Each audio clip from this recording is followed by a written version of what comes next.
పోనీ ఇది పోనీ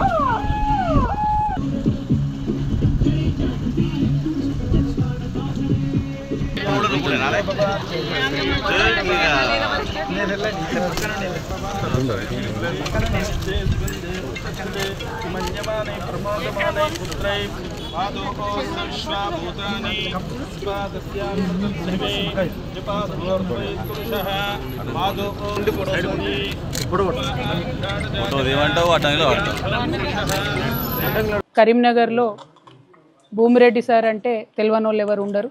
మొత్తం తను ఆల్మోస్ట్ నెహ్రూ గారి టైం నుంచి కూడా వారితో పాటు కలిసి అనేక సేవా కార్యక్రమాల్లో పాల్గొన్నటువంటి వ్యక్తి. నెహ్రూ గారి చివరి క్షణాల్లో కూడా ఎయిమ్స్ హాస్పిటల్లో వారిని ట్రీట్ చేసినటువంటి వ్యక్తి.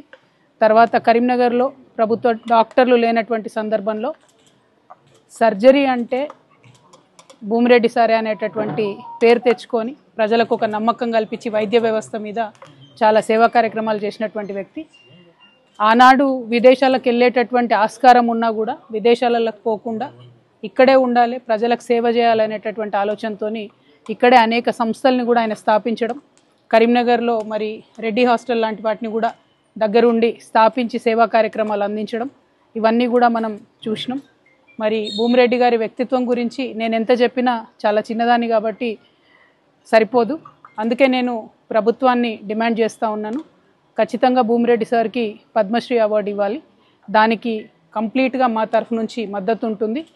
ఈ స్థానిక ఎంపీ అయినటువంటి బండి సంజయ్ గారు కూడా ఈ డిమాండ్కి మద్దతు ప్రకటించి కేంద్ర ప్రభుత్వంలో వారు కూడా ప్రయత్నం చేయాలని చెప్పి నేను కోరుతా ఉన్నాను. మరి ఆనాటి పెద్ద మనుషులు వాళ్ళకు ఉన్నటువంటి సేవా గుణం అదంతా కూడా ఈ తరం కూడా నేర్చుకొని ముందుకు పోవాలని చెప్పి మనస్ఫూర్తిగా నేను కోరుతా ఉన్నాను. మరి కరీంనగర్లో వైద్య విద్య, వైద్య కళాశాల, వైద్యానికి మారుపేరుగా నిలిచినటువంటి భూమిరెడ్డి గారి పేరు చిరస్థాయిగా ఉండే విధంగా పద్మశ్రీ ఇవ్వాలని చెప్పి ప్రభుత్వాన్ని మరొకసారి డిమాండ్ చేస్తాం.